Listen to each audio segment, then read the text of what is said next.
Kazoo, switcheroo. Anyone but me. By Nancy Curlick.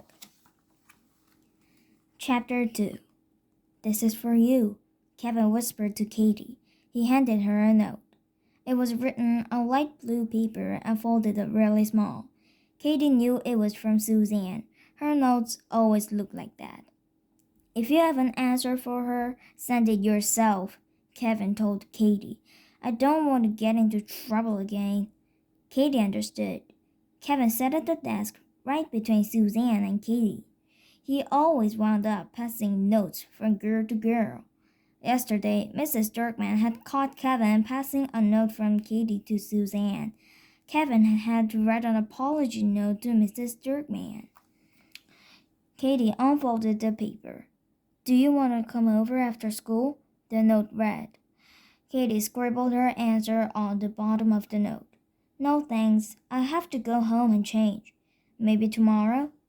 Katie tossed the paper over Kevin's head. It landed right on Suzanne's desk. Katie crossed her fingers, hoping Mrs. Dirkman didn't see. Katie lucked out.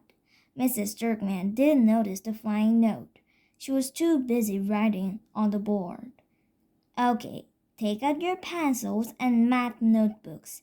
Today, we're going to review subtraction with borrowing, the teacher announced. Katie gulped. Whenever Mrs. Dirkman said the word review, it meant that she was going to ask some of the kids in the class to go to the board and solve the problems in front of everyone. Katie slid down low in her chair, hoping Mrs. Dirkman wouldn't notice her. She didn't want to be one of the kids who were called on.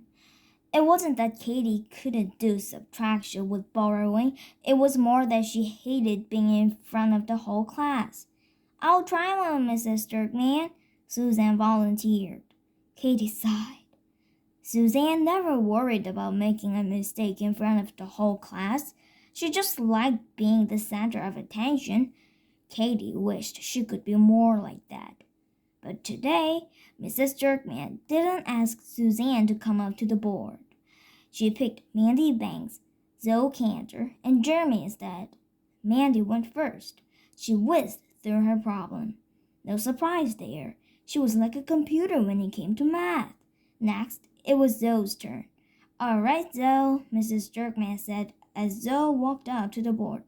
What will you get when you subtract 152 from 901? The wrong answer, George joked out loud. Some kids in the class giggled. Zoe blushed. Katie thought it was really mean of George to joke around like that. Everyone knew Joe had a lot of trouble with math. Mrs. Dirkman looked sternly over at George, but she smiled at Zoe. Go ahead, she said to her. We'll do it together. When it was his turn, Jeremy took his time solving the subtraction problem. Katie smiled. That was Jeremy, slow and steady like the tortoise in the story of the tortoise and the hare. Sometimes Jeremy's careful slowness could get kind of annoying, but not today. As long as Jeremy's up there, Mrs. Dirkman won't call on me, Katie thought to herself. But eventually, Jeremy did finish the problem, and he got the right answer, as usual. Mrs. Dirkman smiled and wrote another math problem on the board. Let's do one more, she said. Katie sunk even lower in her chair.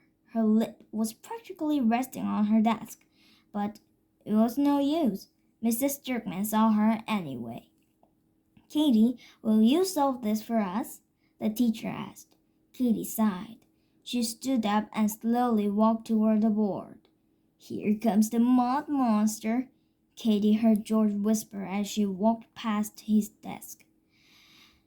Katie didn't want to walk past George, but she had no choice. He sat right in the front row, where Mrs. Dirkman could keep an eye on him. Katie reached the board and picked up a piece of yellow chalk. She opened her mouth to take a deep, calming breath. But instead of breathing in air, she let out a great big belch. It was the loudest burp she'd ever heard, a real record breaker. The other kids in class began to laugh. Katie blushed beet red. I'm sorry, she apologized to Mrs. Durkman. Katie didn't want her teacher to think she'd done that on purpose. Out of the corner of her eye, Katie could see George holding his nose. He was pretending to die from the smell of her breath. Katie's stinking out the classroom, George exclaimed. He laughed so hard he nearly fell off his chair. That's the end of chapter 2. Did you like my story? Then push the thumbs up sign or the subscribe button, please. Bye!